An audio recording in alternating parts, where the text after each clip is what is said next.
Good evening and welcome to the Cover One Buffalo podcast. You are joining your host, Greg Thompson, along with my partner in crime, Aaron Quinn. Aaron, I'm struggling here. Is Yeah, all I what did got that left of my Jags game? voice. That Jags game made you that sick? I, I think my throat's cursed. I Yeah, think that I didn't believe in curses, and now I'm being made to suffer. personally suffering. Yeah. They got through my son to me, but they got to him, and unfortunately, I'm no suffering.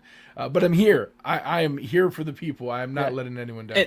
I love to hear myself talk, so I'll just ramble here for the next hour if you want to take We- the night off. No, I appreciate it. I appreciate it. Well, and obviously, when it comes to Jets Week, there is no one that we can bring on to be able to speak to the world of the Jets, other than our man Connor Rogers of Bleacher Report. Connor, how we doing, sir? What's up, boys? Greg, it's good timing. The Jets are usually the medicine for the struggling, so this is it's a good week for you. I'm excited to be It's here. the tea and honey for me. Yeah, That's what yeah, and I a little need. whiskey mixed in there as well.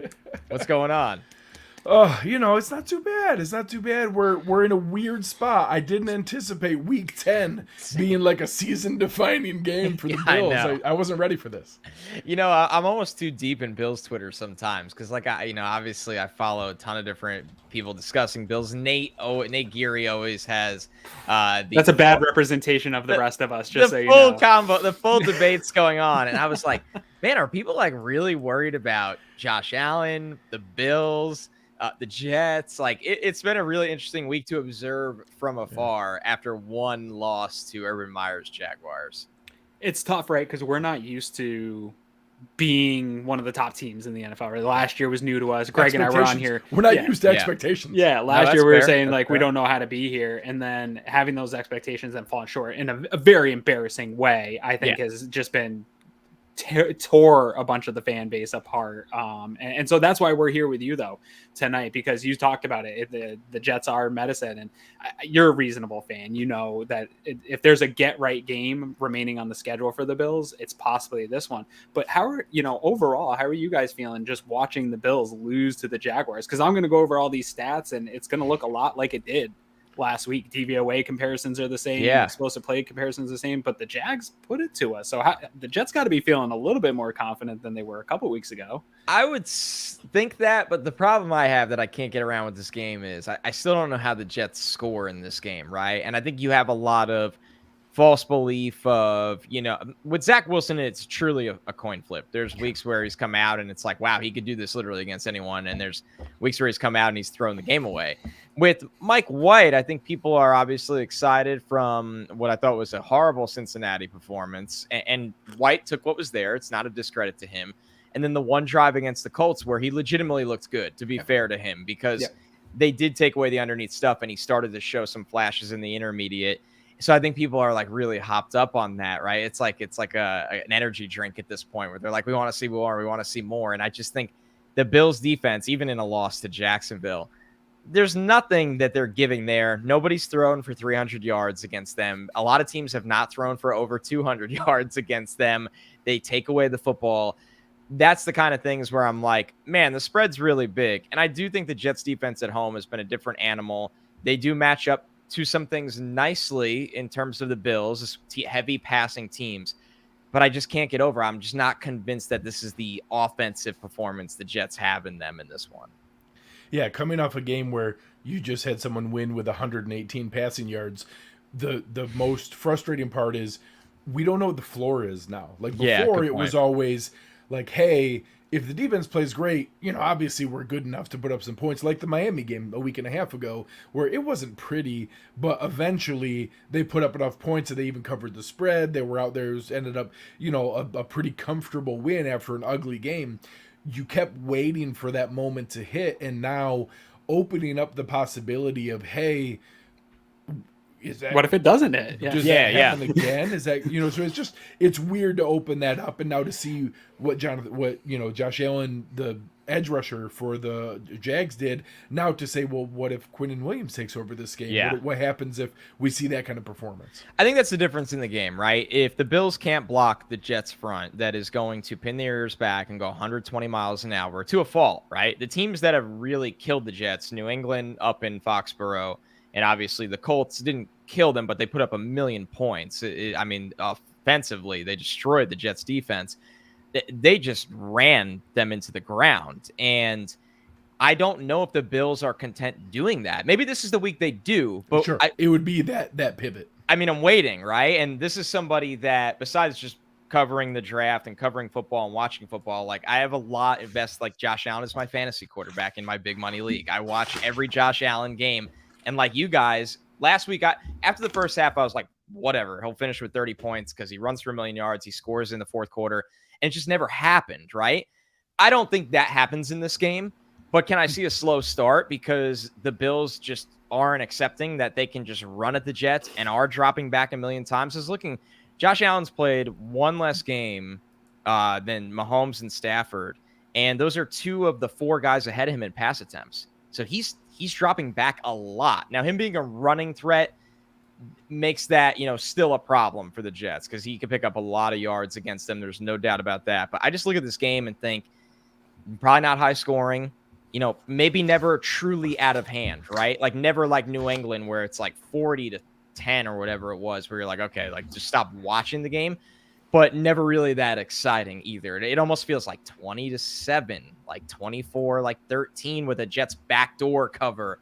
Like it's a really strange game because these might be 2 of the most volatile teams in the entire AFC right now at this point. Well, I want to dive in a little bit. You had mentioned, the Jets defense and playing better at home. Can you elaborate a little bit on that for people that haven't been able to follow the Jets so far this year? Yeah, and I just saw in the comments you have to be able to block to run the ball, so that's a good point too. Like, are we going to see do the Bills think they can block the Jets front to run the ball? Because the Colts our fans don't think. Yeah, and I get the disappointment, right? Like it's one thing what Quentin Nelson did for the Colts last week. It's another for everyone else to replicate that. It's not easy to do. But to the Jets, you're talking about the Jets defense, right? That's what you're asking about. Yeah. So this scheme, when you look at it, they love to get upfield, that front 4. They're going to be a 4-man front, and they are going to look to pin their ears back. And it's almost like they're containing as like more second, third, fourth kind of nature. Everything else to them is affect the quarterback and ask the second level defenders like CJ Mosley, who's done a really good job, to kind of be superhero and clean up mistakes in the middle of the field. Now, where the Jets get caught in trouble is teams know CJ Mosley can be a superhero, and now they're running away from him or they're climbing a guard to him, right? That's getting hands on him, and they're leaving guys like Jared Davis to make the play, and he's hesitating. He's not filling his run lanes. He's not closing downhill in time, and sometimes he's just taking himself out of plays, and that's leading to runners getting to the second level, because let's not forget the defensive line is overshooting at times, right? They're almost running past the handoff to a point. Then you're getting to the second level, and you got now Marcus May is out for the year, right? The Jets, one of the Jets' best defensive players. You got Ashton Davis on the back end. We don't even know, literally, we don't even know who the safety next to him is going to be in this game. That's how thin they are at safety. Throw Nazaladeen back there. Yeah, I keep saying that over and over again. They're obsessed with him playing linebacker. He should be playing strong safety for them. It's driving me insane. So that's where you can find explosive run plays against the Jets. It's not just run plays, too. Keep in mind it's screens, because defensive line's overshooting. Those slip screens break out, or tight end screens break out. And if the linebacker that's left alone doesn't make the tackle or doesn't make the play, you're in big trouble. Yeah, so, I mean, I agree. I think attacking the linebackers, CJ Mosley scares me, right? We've seen what he's done in the past to Buffalo, and I don't want any part of him. But attacking Davis is a way to attack this offense. And we're seeing Dawson Knox is coming back to practice. I don't know that he's going to be ready to go in this game. I'm going to bet against that. That'd be a big difference maker. And I do think defense. Yeah, I think that's a big difference. And then the health of Cole Beasley going into this game. Last week, Cole Beasley was not the same guy we've seen so far this year. He was clearly holding on with those ribs. He didn't want to make contact. He wanted no part of contact. He was a little slow getting in and out of routes. So those two things are determining factors for me in this game, because I agree with you. I think the way to attack the Jets is to run at that D. I don't know that the Bills have the horses, but you can have an extension of a run game with Cole Beasley and some short passing to a tight end to still put that stress on those linebackers. But if the Bills run out there with Tommy Sweeney and a hurt Cole Beasley, as a Jets fan and as somebody that watches the Jets, and you look at this Bills team, what are some other ways do you think the Bills can attack the weaknesses of this Jets team? Because you said, teams that spread out and pass, you feel fairly confident that the Jets can hang with that. I didn't in August, and I'm truly shocked how they've been able to. You have a coach in Saleh that loves cover 3, loves quarters coverage, but Me too. The Jets are, totally. The Jets are out there rolling out a collection of day 3 picks, right? Bryce Hall from 2020, who's been very good. And then you have guys like Brandon Echols, a 6th round pick from Kentucky, who's been fine. Michael Carter, 2 from Duke, another day 3 selection in the slot, has been very solid. They're holding their own, but they're playing within the scheme. The communication's been good. They understand how to pass off receivers to each other. The thing that shocks me with the Jets is, every week you look at it, maybe this is the week with Stephon Diggs. Everybody thinks that the number 1 wide receiver of the opposite team is just going to eat them alive. And it seems like they are game planning to take out number 1 wide receivers. Even, Jamar Chase had a touchdown against them, but not really much else, honestly. And it was a broken play. It was a broken play. It wasn't that he beat anyone off the line or anything like that. So you would think Stephon Diggs, right? Because he's a total difference maker. The Jets have really no veterans in the secondary. They don't even have Marcus May in the secondary. So you'd think it's beatable. But I think the Jets game plan, honestly, unless they're so embarrassed off last Thursday night and they totally flipped the script, they want to take away your number 1 target, Stephon Diggs, and then they want to get upfield and pressure the quarterback. And they're going to leave the short stuff in the middle of the field for you, which is why Dawson Knox would be a total game changer, because you could do a lot after the catch. That's where the Jets get in trouble, is guys making plays after the catch. And of course, your slot receiver, like you said, Cole Beasley's having some problems of his own. And then the run game, you have to really commit. It's almost like Buffalo would have to come into this game, and I think they have a smart enough staff that they might shock us and do it, and play a totally different brand of football than we've seen them play all year. That's their way to blow out the Jets, not beat the Jets. If they want to put up 40 points in this game, 45, 48 points in this game, play a totally different brand of football than what they're used to.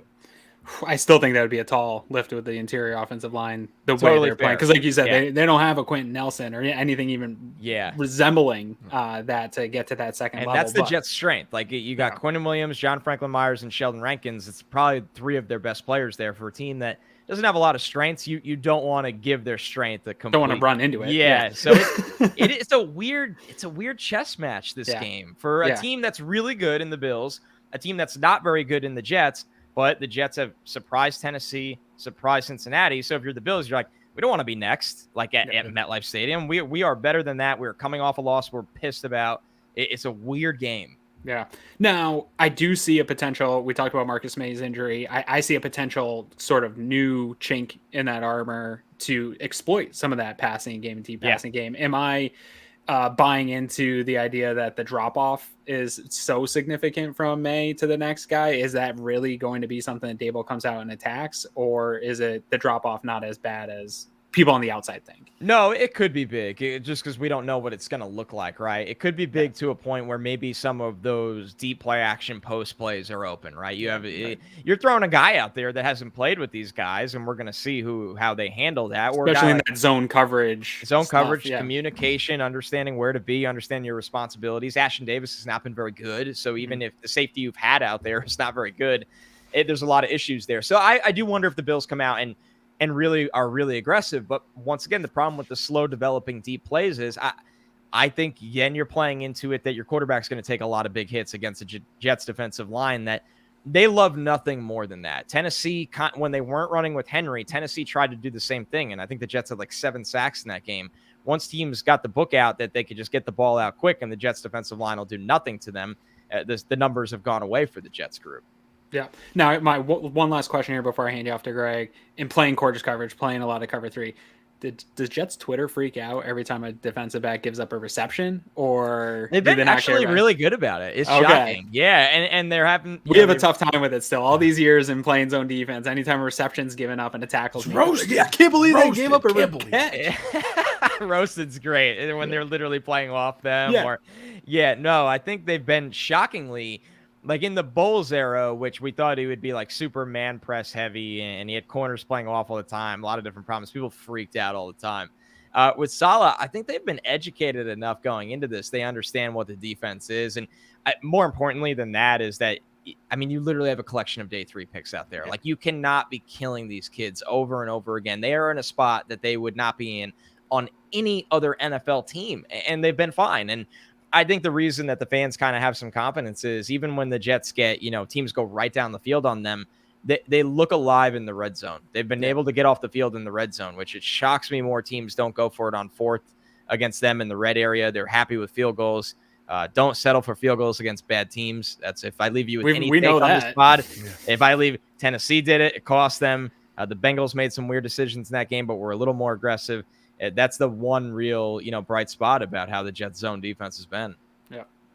So flipping over to the other side of the ball, I joked the other night that as a petty Bills fan who just enjoys many of my friends that are in the Jets Twitter world, Mike White got hurt at the exact right moment to freeze the small sample size just enough to plant that seed of doubt of like, well, what if we have something here? Yeah, it's bad. And he didn't play long enough to show that. I mean, he was checking it down like 2 yards average depth of target, letting guys run, but it made it look real. You have already spoken to it. I know it's purely going to be health. When Zach's ready, you've invested everything around there. You've built everything around the franchise quarterback. It's going to go back that way. How much doubt is in the mind of Jets fans that, well, why couldn't he do the things that we've seen Mike White and Josh Johnson do? Why haven't we seen that? Yeah, it's a good point. I think some of them have been led a little astray at times, right? Because you have like certain media, and you guys know this with every team. And I'm not like the guy that like just kills like the beat writers or anything like that. It's just like, they're like, oh, it's the same offense, and I'm like, no, like you could just watch the tape and like, is the offensive concepts what they do in practice the same, right? Yes, but for Mike White, the first start he had, I think they ran 4 trick plays. The Jets have not run 4 trick plays in a year, I think, since I've been alive, it feels like at this point. So then in the Colts, they did the double pass again, where they're mixing in things to aid his shortcomings. And they never did that for Zach Wilson, which is mind-blowing. It's like they got this Ferrari, and they're just like, let's just drive it 300 miles an hour out of the gate. Like, that's what they did with Zach Wilson, and it was too much. They asked him to be a superhero. And to be fair to Mike White, yes, he's been better at getting the ball out quicker. Zach's held the ball too long, but there's just a lot to balance here, right? Like you said, the ADOT is a huge indicator. I mean, against the Bengals, it was like 4, right? I think 4.1, if I remember right. All right, 4.1.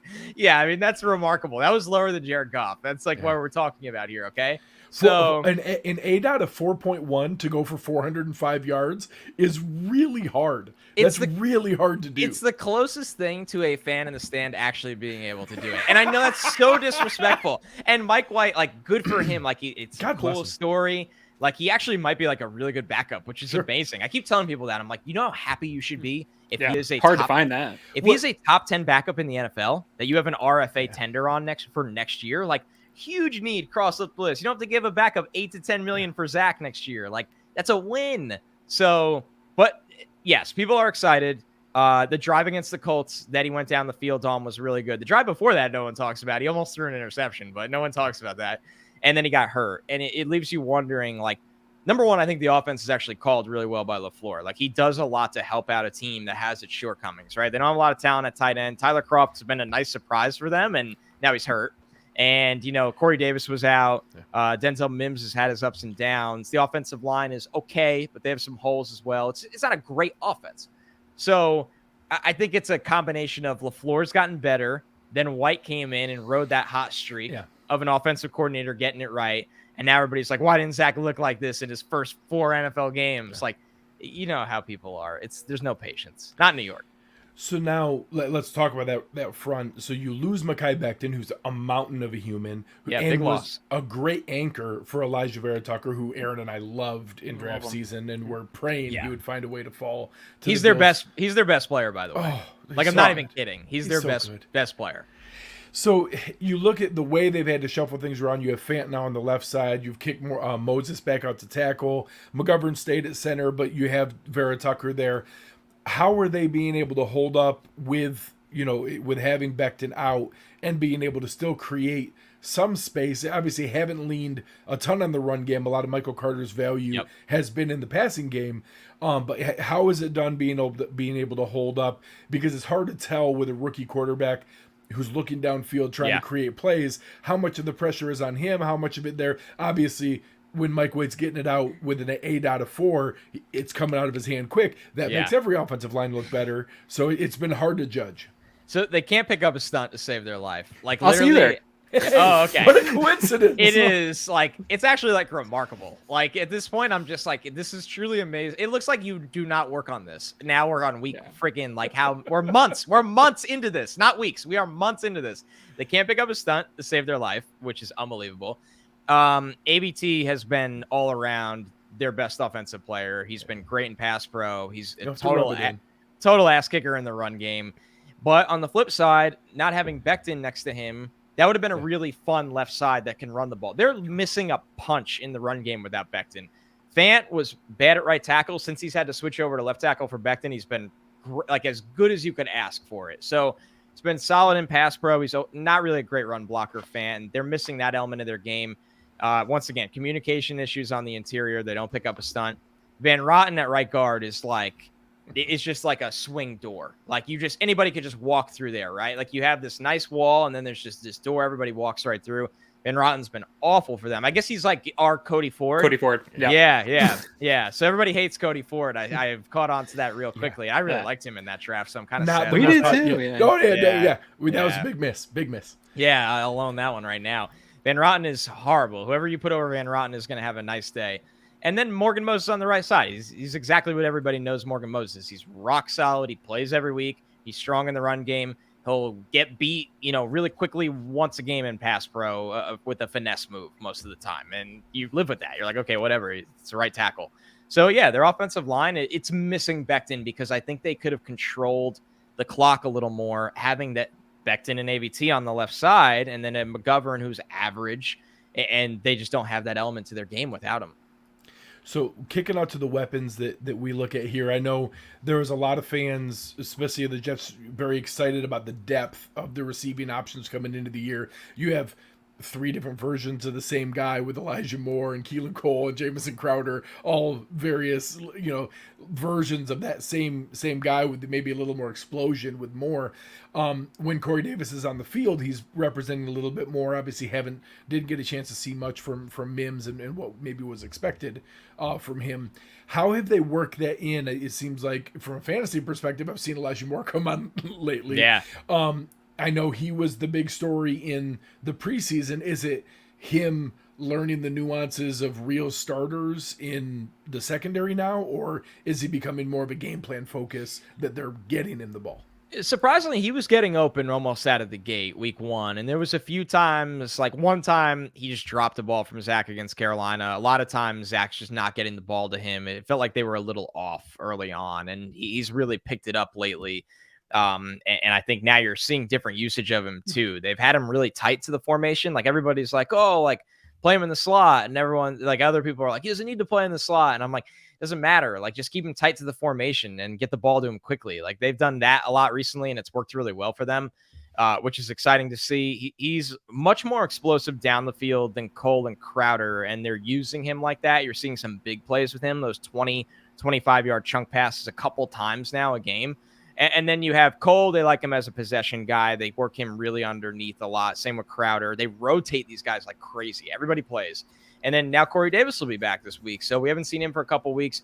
Really struggled with drops, but has been a nice red zone presence for them, which they really, really needed. And he's a good run blocker, something that's helped on their outside run game from Corey Davis. So, and then you'll see a little Braxton Berrios, kind of like that Crowder light, short area slot kind of guy. So it's a weird group. They rotate guys like crazy, but Moore should be the star of the group. He's the one that shows the vertical speed. He can make something happen after the catch, and the green light has really come on for him lately. And, Zach was locking on to Corey Davis too much. Now Mike White is like, oh, Elijah Moore, like that's my guy. And that's why we're starting to see the fantasy production skyrocket as well with him. Reminds me kind of Deontay Johnson, where he looks like a slot receiver, but he can play so much more than that. I think it's interesting. I'm not excited about that part as a Bills fan, but I'm glad to see him being utilized where obviously he has more value than just in the slot. Yeah, not a lot of 5'10" guys get to line up out wide anymore, and they've used him there, for a majority of the time. I like when they move him around because I just think he needs the ball in his hands. It's the Jets offense. They don't have a lot of speed. You need to get your guy the ball in his hands, and they've gotten more creative with him lately, which is good to see. Yeah, I liked him in the draft. I know the Bills were targeting him at some point in the draft, and I liked him. But that was my concern. He's 5'10". Like, how do you manufacture touches for this guy? You're going to have to find those touches. But I think he's already proven in his short career that, yes, you want to manufacture those touches for him, but he can go out there and find them. He gets open. Yeah, he can go get them himself. So it's a leap forward that I didn't see coming this soon for him. So that's pretty cool for you guys. We're going to put you on the spot, man. I want to know, you kind of talked about it a little bit beforehand about how maybe you think this game could go, but let's get it on the spot. Let's get it so Twitter can come in and kill you later. Let's get a real record prediction of this game. How do you think it's going to go, and what do you think the final score is going to be? Yeah, of course at BR I do the joint picks column. So they like give me 3 of the picks I make, like to write about them. I make all the picks, but I have to write about 3. And of course they gave me the Jets. When this opened at 13.5, I was like, I think the Jets covered that in like a backdoor kind of way, not in like the way like, wow, that was a really good football game. Like not in that kind of way, but more in like I just think garbage time touchdown. Yeah, they like stupidly hang around, kind of like they did week 1. At the end, you get like like I said to you guys, I think the Bills are going to be hovering in that 20 to 24 point range, and this opened at 13.5. So I think for the Jets, it's going to be, maybe 13 on the backdoor cover. I could see them really playing most of this game with 6 to 7 points under their belt for most of the time. I don't expect much from their offense in this game at all. I think there's no way the Bills come out and score under 10 points again. So, yeah, I'm feeling pretty good about, we'll say like 24-13, right around there. I think it'll be double digits, but when I saw almost 2 touchdowns, I was like, it's just hard to do that against anyone in the NFL where you're not going to go to bat for it all the time. And the Jets have been a different team at home. I think that this was in Buffalo. I would say, yeah, no problem. That's an easy one. But if they get embarrassed at home, they're going to have some big problems going into Zach Wilson's return. Yeah.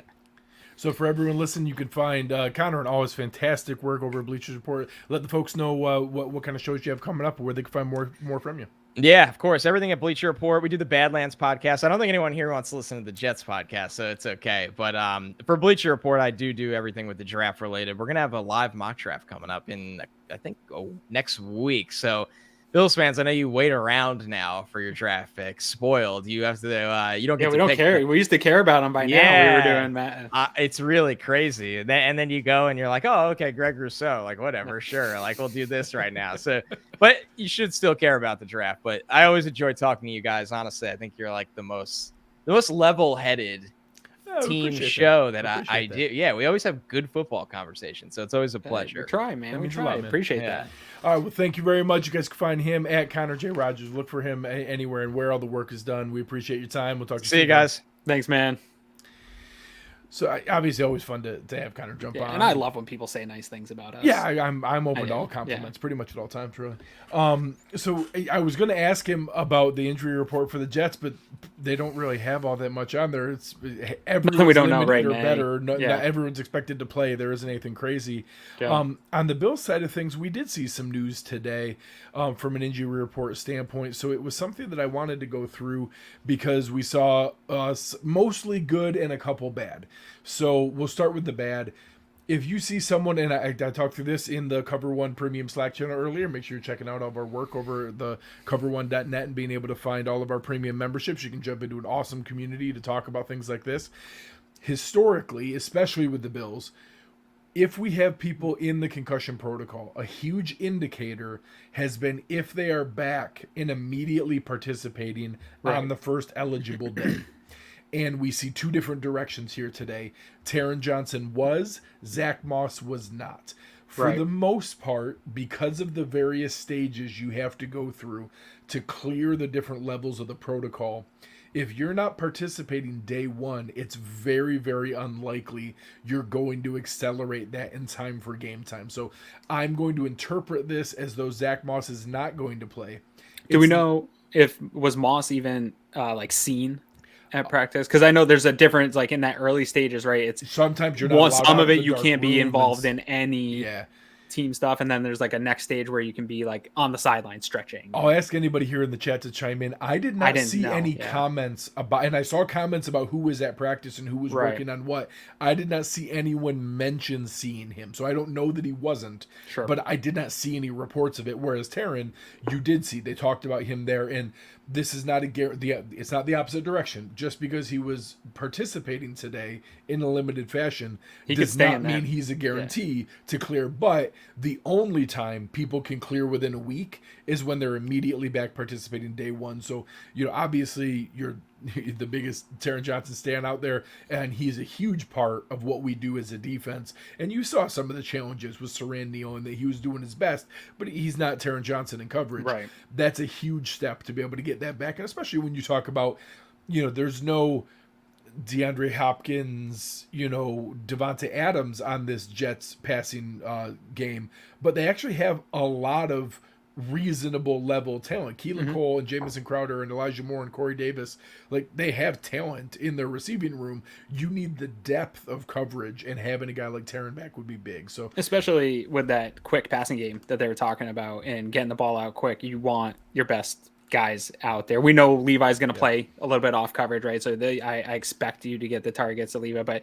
Taron has really, like, when all statistical categories are showing, he, Leslie Frazier, Micah Hyde, Jordan Poyer have all said he's the best slot corner in the NFL. And I think there's a strong case for it so far halfway through 2021 that he is. I think there's a strong case for him up there with Micah Hyde and Matt Milano as MVPs of this team so far this year. So to get him back, hopefully, I think this must mean he's in stage 4 of the protocol, and he could stay there the whole week, maybe, or whatever it is. I believe that's accurate.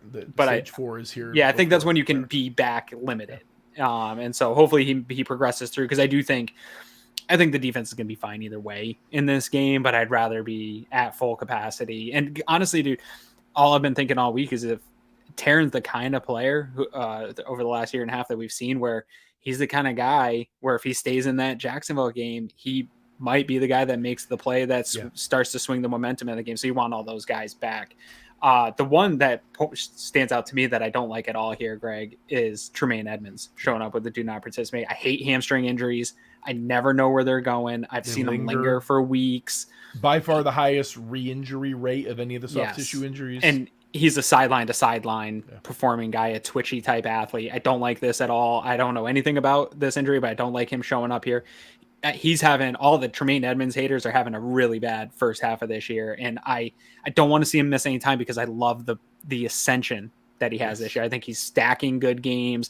I think he's playing it a good. I don't want to see him miss any time and regress. I know that word's a hot topic now, but I don't want to see him, have to deal with this injury and have some lingering injury for the next few weeks. I just want to see him continue to take a word idea and build little blocks of positivity along the rest of the season. Well, and we know that was a part of his struggles last year, was trying to fight through an injury, and it was different. Right. It was a shoulder instead of the hamstring, but we know that he struggled being able to fight through an injury and playing at a lesser level than what he was used to. So you certainly want to see them be cautious there. And I'll tell Bills fans, the Bills are incredibly conservative with hamstrings. I will be shocked if we see him out here this week. It's just not something they mess around with. It's super easy to get re-injured. I actually anticipate it's going to be more than 1 week with the way they normally handle things. We'll see where it goes. It's certainly possible that it's mild and this was precautionary, so we don't know that. But based on history, the Bills are pretty cautious with those kind of things. So on the better side of things, seeing Spencer Brown back in a limited fashion and Dawson Knox back in a limited fashion are really positive indicators here. Those are both things that we're going to track very closely tomorrow and Friday to see if they trend towards limited, and then Friday get a full. If we see limited tomorrow and full on Friday, I feel good that both of them can play. Obviously, the domino effect of seeing Spencer Brown back at right tackle, moving Darrell Williams back into right guard, and only having the one spot of Botger or Ford is less, concerning than what we saw last week with the two of them in the game. So that's certainly at least a step in the right direction to get one side of the ball, one side of the line back where it needs to be. And then adding in, obviously Dawson Knox has his hand in the dirt more than a lot of tight ends who are just, Darren Waller's a receiver. He's not really a tight end. Dawson Knox puts his hand in the dirt or plays that little, nub pistol formation spot. He's gotten good at, and he's a good blocker. He's a better blocker than Tommy Sweeney, which is kind of shocking. But that's something where I think having those guys back in as your 6 main blockers, Dawson Knox plus the line, having him back in there is another positive as well. So this is an interesting one that I'm struggling with here. When I saw that they're back, is weighing the confidence that I have that the Bills can go and beat the Jets, because we've had this conversation here a few times. Start Latulele starting the year. Hey, we can get through a couple games without him. This team's good enough to go out there without this guy. We saw it a lot, coming out of the bye. We're saying, hey, if we have to get through a couple games, now's the time to do that. Dropping a game to the Jaguars kind of changes some of that conversation, right? Because this is about as close to a must win as it's been for the Bills in a long time. Like, they don't have to win this game to be a playoff. Yeah. I've put it as season defining. Sure. Either we're going to show that, hey, that was a blip last week, or holy crap, are the wheels coming off? Right. And so this is a fine balancing act of, can we wait a week for Spencer Brown and Dawson Knox to come back, or do we need to be the Bills need to be at as close to full strength to make sure that they win this game and that the wheels aren't coming off in this season? I don't know how you manage that. What do you think? I've pivoted enough that I think you can't sit someone who's ready to play. Sure. Now, once you get into the NFL season, no one is 100%. So you still need to use your standard judgment. And the Bills are on the conservative side of that as far as NFL teams go. You need to use your same standard judgment of, is this guy ready to play by our standards? And if the answer is yes, then he plays.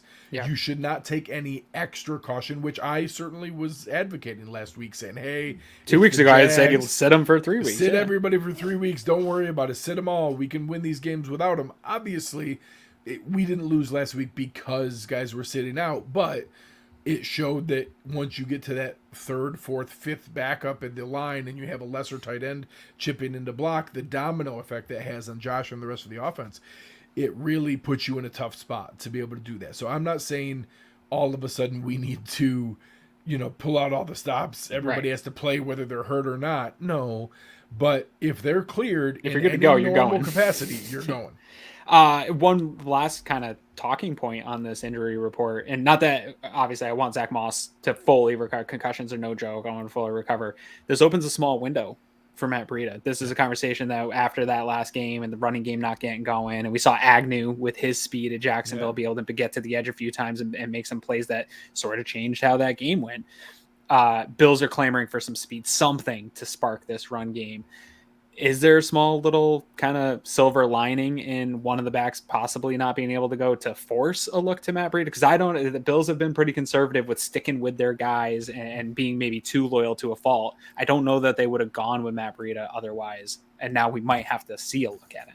So I'm laughing because I've also seen some comments about, are we 100 since it's Moss? If it was the other way around and Moss was in and it was Singletary, I think it's pretty easy just to do Breida. Since it's Moss that's out, I almost think it's 90-10. I think it's 90% that it's Matt Breida. I almost wonder, is there a possibility that it's an Antonio Williams practice squad call-up as more of the thumper role?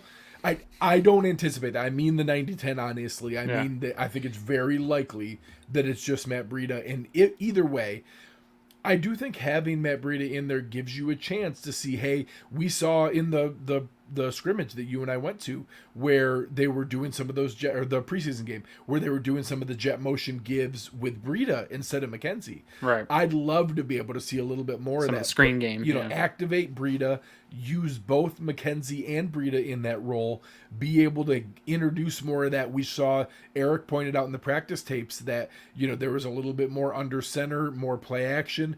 The jet motion is very effective when you're under center and you're able to either turn to give or you turn to roll out, and you could just use that 1 second of hesitation on a guy like CJ Mosley where he has to watch Breida go by and then Josh might be able to get a step on him going the other way.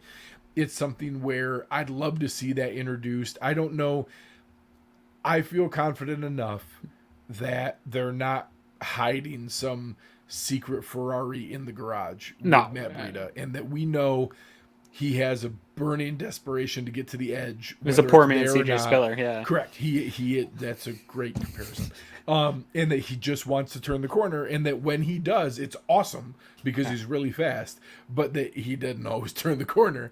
Yeah. So I'm interested to see it if we see it in the jet motion. Out of the backfield as just a running back, you have a higher probability of breaking a big one, which is fun. Sure. But, he's a lesser running back than those guys are. Yeah, I agree. So let's take a look at some of the numbers you put together so we can talk numbers on what's going on with the DVOA breakdown and what's there. Obviously, the Bills, you lose a tough game like that, you're going to take a step back, and the Bills did. They dropped from first to fourth overall in DVOA. Yeah. Defense is still first. Special teams even took a step forward to 8th. Offense dropped back to 19th. Mm-hmm. If you asked me halfway through this season if the Bills would have a top half of the NFL DVOA offense, I would have bet an awful lot of money. The answer was yes. Yeah, I mean, I think so the defense didn't finish as bad as people thought the defense was in 2020, right? So like everyone liked to use the NFL.com rankings of yards or points per game, and they were in like middle of the league, 14th to 16th, wherever you were looking. They were still through DVOA, which I prefer to those general rankings because that has a little more context. They were still a top 8 weighted DVOA defense, so they finished the year strong. So I expected that unit to hover around the top 10. I think that's my biggest surprise is that they those first couple of weeks, okay, they played some bad opponents and, those games were a little fluky, but now we're halfway through the season and they have not budged from that top spot. So that tells me, we've got a pretty good sample size here. So that's a big surprise. But then, for the offense to be at 19th, you could probably flop them on me as far as expectations that they would have the number 1 offense and maybe, 19th defense with some bad games in there. So it just does go to show you Sean McDermott, Josh Allen talked about it all off season. Every year is different. Every team's different. This is a huge indicator, another indicator of that. This is a different team. I do think we're going to see something similar with the offense as this season goes on that we saw with the defense last year, where I think the defense was right around here at that time last year, hovering kind of middle of the league, below average in DVOA. And as the season went on, they got on a run and crept up. I think this offense will get closer back into that top 10. But when you don't score a touchdown, I mean, it's hard not to drop when the rest of the league is. Yeah, it was a pretty wonky week when you look league wide at some of the points that were put up. So I did expect a drop similar to this year. But yeah, if you would have told me in August that the Bills halfway through the season going into this game would be 20th, 19th, 20th ranked offense in DVOA, I wouldn't have believed you. Yeah, and now talk about on the Jets side why maybe this could be a get right situation. Yeah, well, so this is hard for me, right? Because last week it looked like that, too. The graphic I did last week almost looks identical, except for the Bills' offense is now worse, so it's a little bit closer on that side. But by all indications, I agree with Connor that they aren't the worst defense in the league, but they're close. And even though those young corners aren't getting roasted, teams have been pretty able to move the ball up and down on the Jets. And so you see that it's reflected in all these stats that we talk about, that teams are moving the ball, they're getting good yardage, they're scoring on them, all that stuff. So this lines up really well to be a get right game for the Bills. And I could even see, after a game, like maybe I think we're going to they do jump up a few points on the offensive side and get maybe closer back to that top 15 here in this next week. Yeah. Well, and one more area that we'll share here to show where the Bills, might have an advantage, but maybe a potentially surprising benefit for the Jets was that they were actually, a little bit better in some of the explosive plays that were there. And the Bills are still at the top in toxic differential. Yeah. So right now, Bills, and this is really a defensive stat for the Bills this year. It's the takeaways. You can leave that one up, that toxic. The Bills are up there mostly because of the defense. The offense for the Buffalo Bills right now is ranked 16th in explosive pass plays with 27 and 19th in runs with 22. So they're not great at getting explosive plays on offense this year, but they're 32nd, which is the best in offense and not giving up on defense and not giving up explosive plays, and 29th and not giving up explosive runs. So that matters. That's why you see them up there, and they're getting takeaways on top of that. They're leading the league in that turnover differential. They're not giving up a lot of turnovers outside of last week. That was their worst performance. Last week was such an anomaly. Yeah, it really was, because they really haven't turned the ball over a ton. So that's why the Bills are still up there. The Jets actually are outperforming the Bills. We were talking about this off air, that they're outperforming the Bills. They're 10th in the NFL in explosive pass plays. And that was shocking to me getting into this, because usually when I'm looking at these numbers, I'm digging into it, it sort of makes sense with what you see. And in watching the Jets here this week, it didn't feel to me like they were a top 10 explosive pass play team. And they are, though. They're there. The problem for the Jets is they're 30th in the run game. So they're even worse than the Bills, who we are sitting here arguing it week in and week out about how to get the run game going. They're 13th in explosive runs. And again, keep in mind, sharp stats. This isn't 20-yard plays. This is 10-yard runs. So they're not getting any type of explosive plays out of their run game. But then again, we flip over to defense. We're seeing something similar to what we saw last week, which maybe it matters, maybe it doesn't. It didn't matter against Jacksonville, but in the pass on the defensive side of the ball, they given up 38 explosive pass plays and 34 explosive run plays. So they're second, which is second worst in the league in both those categories. So they're just, if toxic differential really does matter, like I think it does, they are a team that is susceptible to it. And if you need a game for your offense to get right and get some of those big explosive plays and get some confidence back, a team like the Jets is the team to do it against. You're going to get some of these big plays. There's going to be some opportunities for your wide receivers to get a little confidence, for Josh to get some of that confidence back, and get the dancing back at practice here this week. Well, and I'm going to use that for my player spotlight. It's in your sign behind you. It's what everyone has talked about, what you just said.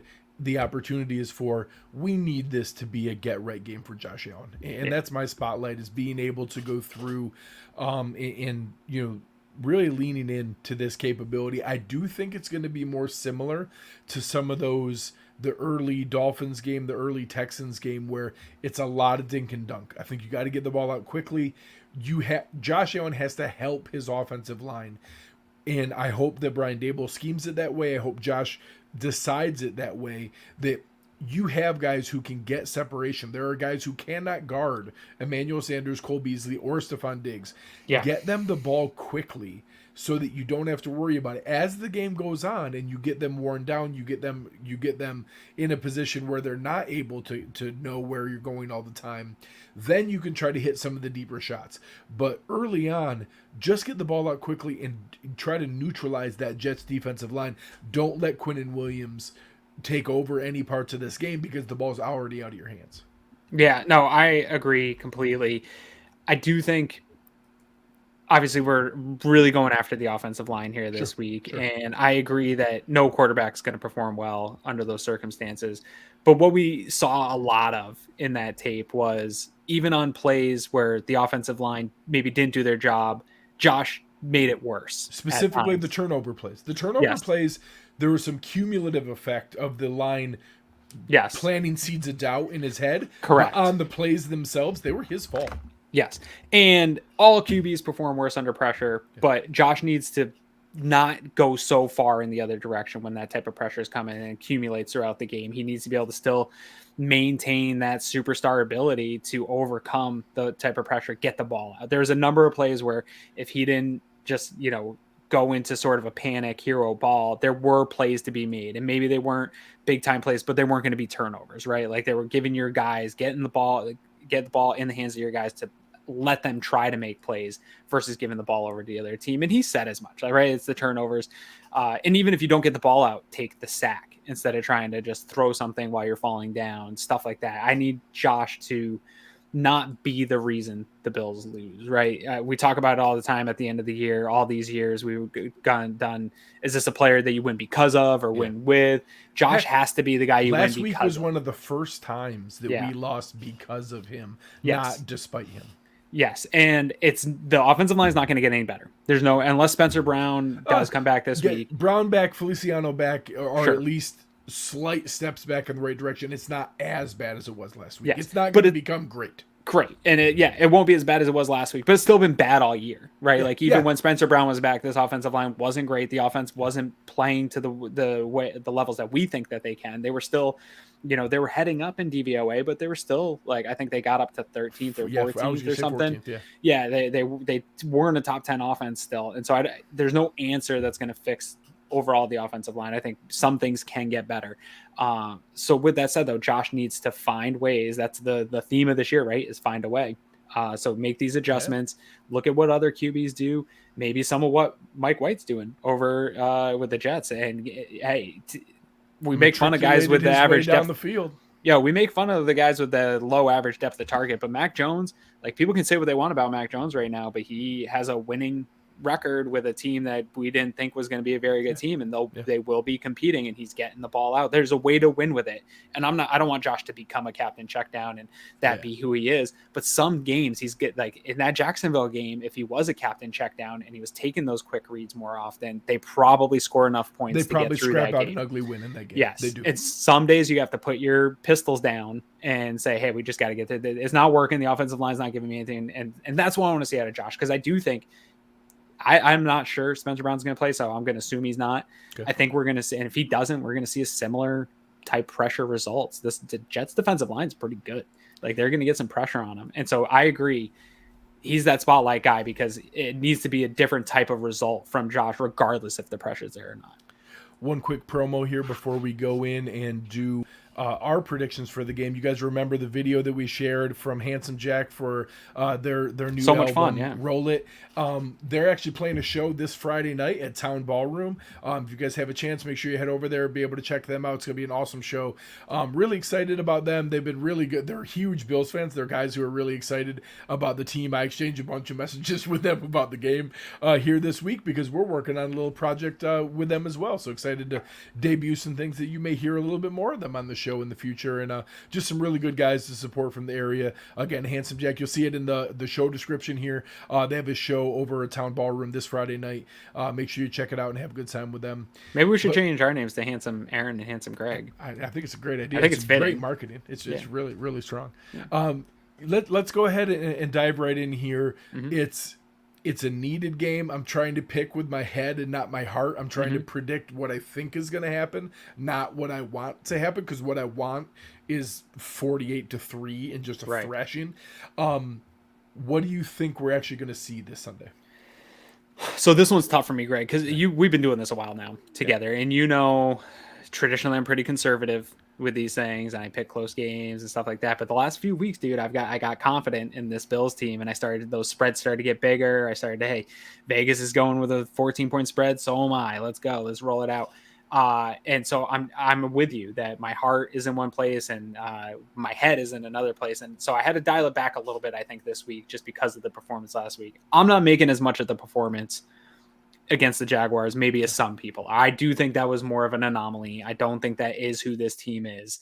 But with that said, they've got to prove it to me a little bit more here before I start picking them as this huge favorite that's going to crush teams.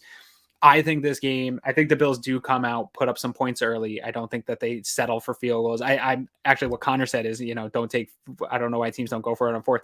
I wouldn't be shocked if the Bills come out with a little bit more aggression in those situations. They've been burnt by taking three. It happened against the Titans. It happened obviously here with the Jaguars.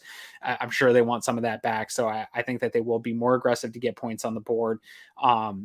It's all business. The people made fun of them not dancing in practice this week, but it is all business. And like, they know the window that they're in. They know the seriousness of the talent that they have and what they can accomplish this year. They know how close they were a year ago. I'm sure that Sean McDermott's was not pleasant to be around all week this week, and those honest conversations that he talked about having, probably not fun to sit on the other side of those honest Sean McDermott conversations. So I think these guys are going to get fired up, but this is the NFL and you are going on the road. I think that they come out swinging early. I think maybe they settle into this game a little bit, but I have it. What did Connor have? It 24-13. I have a 24-10. I was pretty close to Connor. So I have a 24-10. And I think that they probably score late. I agree with him that they're probably hanging on to a field goal or something early, and then they get a touchdown later, something like that. But I think the Bills have this game most of the game. I don't think they're going to come out and blow the doors off the Jets and drop 40 on them, but I think it's a pretty good game they have them, and that the offensive line still struggles throughout, and we are just praying to get through until Spencer Brown's back. You're on mute still. I'm right there with you guys. I have a 27-17, and I have them up 27-10 with a late field goal, and I do think the backdoor cover is there. So do you really think though that they can score that much against this defense? I was going to put more points, but then I think this defense is so Tremaine good. being out is not Maybe. nothing. How Sure. much he takes away in the middle of the field with Keelan Cole, Jamison Crowder, and Elijah Moore, I think they're going to have not a ton, but I think they're going to put together a scoring drive that matters and then a garbage time drive later that doesn't, because Andre Smith or Tyrell Dodson are just not the same in coverage as what Tremaine Edmonds is and how much space he takes away. I don't think they're going to all of a sudden put up a ton, but I think they can get in that 10, 13, 14, 17 range to be able to do that. And that I think I'll be happy if they're able to do more. And I might even feel differently if Tremaine Edmonds all of a sudden starts practicing and is back out there. But I think that he's underrated in how big of a piece of the coverage is. People keep throwing, I wish he was better in coverage. You have no idea how much doesn't happen simply because he's there and putting his 8-foot wingspan out there in the middle of the field. You have no idea how much he's actually preventing from happening that you don't see because he's there, versus that, yes, everybody gets beat in cover. Like, there's not a lot of linebackers that can keep up with Jamal Agnew on a freaking whip route. Like, yeah, that's hard to do. So, but that's not him being bad in coverage. That's just a good play design. And actually, there's plenty of plays where it's not even just him being there. Like, that length and size obviously help even when he's not in good coverage. But there's plenty of plays, him following the quarterback's eyes and taking things away from quarterbacks in the middle of the field. He does do a good job of that, and I think it goes unrecognized. So that's a good point. So obviously, there's a lot of things going on this week that we want to see them get right and them to be able to clean this up. But it's really, I must win, season defining, whatever you want to call it. I did not anticipate the week 10 matchup with the Jets being important and being able to really put into focus what this season was going to turn into. But it is now, whether we like it or not. This is going to be some level of referendum on this season of, okay, was that just a blip on the radar and we're going to laugh about it now when they're going on this awesome playoff run and fighting for the number 1 seed and, positioning themselves to go to the Super Bowl. All those things are still in play. If you lose this week to the Jets, it puts everything in question. It puts the division in question. It puts everything on the table of what's going on with decision making and leadership and everything that's there. Like, hey, did you put too many eggs in this basket of not addressing a situation? You can not eliminate, but you can help calm an awful lot of troubled waters that we just have not had here in a couple years. Honestly, there's been so much positive momentum and faith and belief in the decision making and the leadership of everything that's going on in this organization. It's silly to think that that can be thrown away in 2 weeks. But unfortunately, with the way that people react and the way that people handle things, that's what you would be opening up, is that level of Pandora's box if you allow this to continue down that path. So it's critical for themselves, and less so for the fan base, but for the fan base as well, that you truly do get right in this game and get things turned around. Yeah, no, you can't lose back-to-back games. Okay. And be a top competitor. You just can't. And so, yeah, it's as close to a must-win, get-right game as you can have. And I don't know, it'll calm. I think that's a good choice of words. It will calm the waters of the fan base, but I don't think a win versus the Jets, no matter the way it is, however the game ends up, I don't know that it answers anything. This is something that the Bills are going to have to build back the trust now. When you lose to a team like the Jacksonville Jaguars, regardless of why, if it was an anomaly, a blip, whatever it was, and it's not just the Jaguars, right? Like, there was a bad half of football against Miami. There's the loss to the Titans, which I think the Titans are probably better than we gave them credit for at the time as an overall team. They're a good team. So that's tough. But you've got some quarters of football here that there's some trending that is going in the wrong way. So they have to do that here for over the next month. I think that they have to put together a stretch of really good football over the next month to really calm those waters. I don't think a win versus the Jets takes away the pressure. I think Indy is going to be a tough physical game, and that's going to be another one you have to come out and do. And that Thanksgiving New Orleans game, I don't know who New Orleans is, and they could be explosive anytime. So I think you have to win this game. It is a must win, but then you really do have to come out and be the better team over the next month of football and show that, hey, we're past that. We are the better team more times than not. 3-4 wins in a row, you can really reassure everybody. They don't need to go undefeated the rest of the season. They're not going to. They're going to slip up here or there. You do need to rattle off a couple in a row here to help reassure people. Yeah, absolutely. So with that said, we appreciate you guys. The chat was awesome tonight. We know it's tough bouncing back from a loss. Having a guest on like Connor is great. He's a fantastic, really knowledgeable guest, and obviously great on the shows that he does. We talked you through all the numbers of everything that's there. We shared our Uncle Jumbo's player spotlight and the need for Josh to be able to get right. Make sure you're checking out the Underdog Fantasy app. Use promo code Cover1. You're able to get yourself $10 free. Check out everything we have going on at Cover1. There's so much good work going on. You can check out the premium membership, all kinds of good things in the works behind the scenes you guys are going to see in the coming weeks here as we get ready. But it's been a really, really exciting time, and I think there's still a lot of really positive football ahead and things to get excited about as a Bills fan. And for this season, I think there's still really high expectations and fun, exciting things to go, that it's not just unraveling and going the wrong direction. I think there's still a lot of good things to come, and I think it starts this week. So on behalf of Aaron Quinn, I am Greg Thompson. You've been listening to Cover One Buffalo, and we are out.